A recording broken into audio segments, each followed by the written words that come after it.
நான் வந்து ஆதவன் சார்ட்ட கேட்க நினைக்கிறது வந்து இப்போ ஆன்மீக நிகழ்ச்சி அது.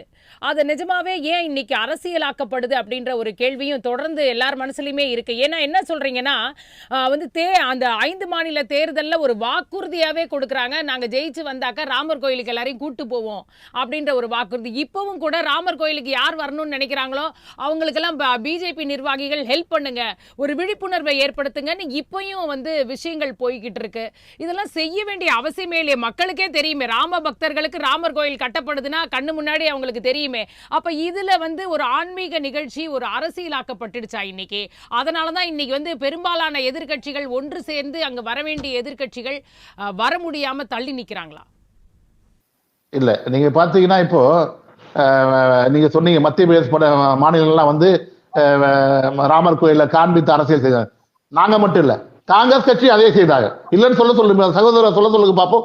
இதே காங்கிரஸ் சத்தீஸ்கர்லயும் சொன்னாங்க, மத்திய பிரதேசம் சொன்னாங்க, ராஜஸ்தான்லயும் சொன்னாங்க, நாங்க தேர்தல் நாங்கள் வெற்றி பெற்றால் உங்களுக்கு இலவசமா நாங்க வந்து அயோத்தி கூட்டு போய் ராமர் தரிசனம் ஏற்பாடு பண்ணுவோம் சொல்லிட்டு காங்கிரஸ் கட்சிக்காரங்களே சொல்லியிருக்காங்க. இது வந்து வடமாநில அரசியல், அது வேற விஷயங்கள். ஆனால் இந்த நிகழ்ச்சியை பொறுத்தவரையில நீங்க சொன்ன மாதிரி எந்த காலத்துல ராமர் கோயிலை கும்பாபிஷேகம் நடத்த வேண்டும், இது வந்து பிஜேபி முடிவு பண்ற விஷயம் கிடையாதுங்க. அது அறக்கட்டளை முடிவு பண்ணுது. ஆன்மீக விதிகளுக்கு உட்பட்டு, ஆகம விதிகளுக்கு உட்பட்டு அவங்க தேதியை முடிவு பண்றாங்க. அதுல நாங்க முடிவு பண்ணல.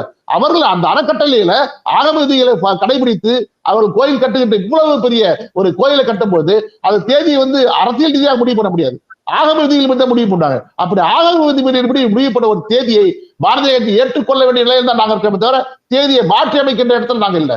அடுத்தது தேர்தல் வரும் முன்பாக, தேர்தல் வரும் பின்பாக இப்படியெல்லாம் பார்த்து வந்து ராமர் கோயிலை நாங்க கட்டளைங்க. நாங்க ஒரு தேர்தல் அறிக்கையில 2 தேர்தல் இல்லை, எல்லா தேர்தல் அறிக்கையுமே தொடர்ந்து குறிப்பிட்டு வருகின்றோம் ராமர் கோயில் கட்டியே தீர்வாங்க. அதனால எங்களுக்கு இந்த தேர்தல் முன்னாடி கட்டணும், அந்த தேர்தல் அப்படியெல்லாம் இல்லைங்க. இது வந்து எந்த நாங்க 100% ரொம்ப தெளிவா சொல்றோம், இதுல எந்த அரசியல் நோக்கமும் பாரதிய ஜனதா கிடையாது, நிச்சயமா கிடையாது. ராமருக்கு அங்க ஆலயம் எழுப்பப்பட வேண்டும் என்பது மட்டும்தான் எதிர்பார்த்த தவிர மற்றபடி எங்களுக்கு வேற எந்த நோக்கமும் கிடையாது. ராமருக்கு இந்த ஆலயம் எழுப்பப்பட்டு விட்டது. இதை கோலாகலமாக இந்துக்கள் மட்டுமில்ல, இந்தியாவில் இருக்கின்ற இஸ்லாமியர்கள் கூட இப்பொழுது ஒரு நல்ல ஒரு நிம்மதியான நிலை அடைந்திருக்கின்றார்கள். இனிமே இந்தியாவில் ஒரு பிரச்சனை இருக்காது, நல்ல ஒரு சூழ்நிலை, அமைதியான சூழ்நிலை உருவாகிவிட்டது. ஆனால் அந்த சூழ்நிலை கூட ஏற்றுக்கொள்ள முடியாமல் பதற்றத்தை உருவாக்க வேண்டும் என்பதற்காக காங்கிரஸ் கட்சி இதிலும் அரசியல் செய்து இதிலும் கலவர சூழ்நிலை உருவாக்குகின்ற வகையிலே இஸ்லாமியர் இந்துக்கள் என்று பிரித்து பிரிவினைவாதத்தை பேசுகின்ற நோக்கத்தை இன்று நாம் காண முடிகின்றது.